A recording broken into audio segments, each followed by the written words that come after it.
Hey guys, Matt here. This is my review of Interstellar. This movie is directed by Christopher Nolan, who previously directed the Dark Knight trilogy, as well as Inception. This movie stars Matthew McConaughey, Anne Hathaway, Michael Caine, and Jessica Chastain. Set sometime in the future, the Earth is dying, and people are running out of food.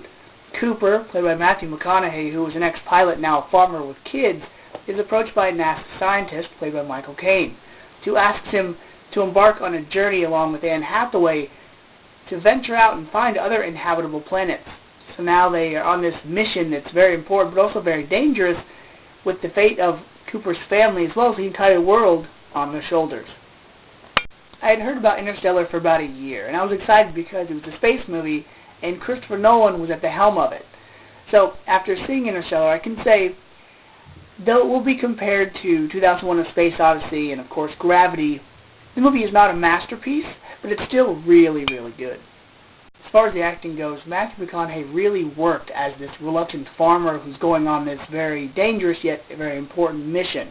I liked how he embodied a guy that was not only tasked with this very dangerous, important job, but also this father that didn't want to leave his family behind.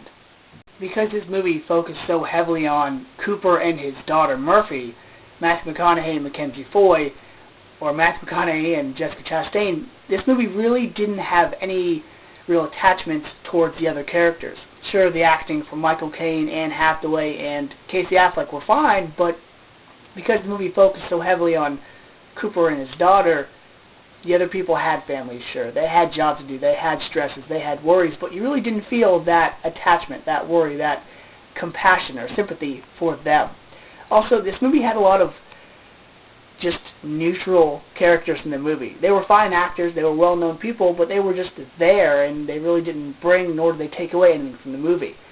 Actors like John Lithgow, Wes Bentley, David Oyelowo, and even Topher Grace. They were in the movie, but they were just characters. Go to see them for the visuals, and that's exactly where this movie knocked it out of the park. Gravity seemed a little more fine-tuned only because it limited what it had on screen. You know, you had the astronauts, space, the space station, and Earth. But this movie, Interstellar, gave you a lot more to look at. You had black holes, space stations, you had the bleakness on Earth, but you also had the atmosphere and environments on other planets. Also, the score and the music really made this movie gripping and thrilling and exciting. There's one scene where they use this organ, makes the scene really cool, but if they used it at any time in any other movie, it would be really creepy, but it worked. Christopher Nolan pulled it off. Then again, him and Hans Zimmer, they always pull it off. The best way I can describe this movie is you have plot points like Armageddon meets the strange, out-there concept of Inception. That leads me to the only two problems I have with the movie. One is when you're out in space, your missions don't always go according to plan. But when you throw in a villain-type story arc, it's really just unnecessary because the way that works is it ends one of two ways. Either the villain gets defeated and everything's fine, heroes go on about their business, or the villain breaks, damages, sabotages, causing something even worse to happen where the heroes have to then compromise and complete their mission, but they have to sacrifice something or do something a different way.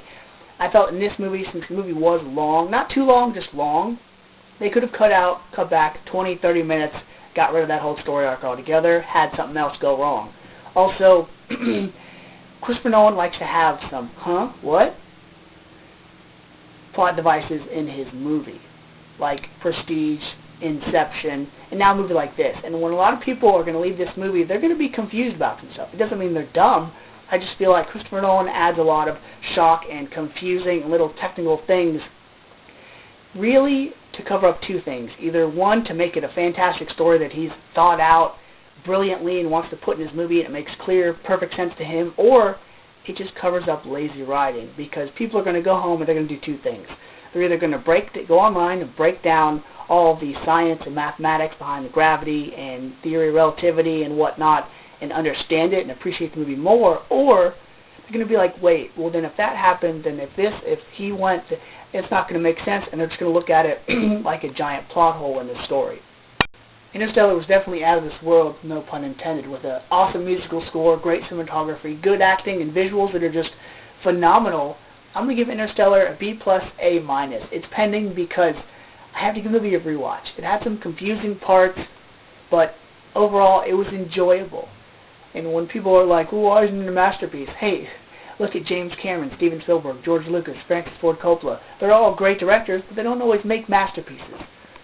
So until next time, guys, see ya.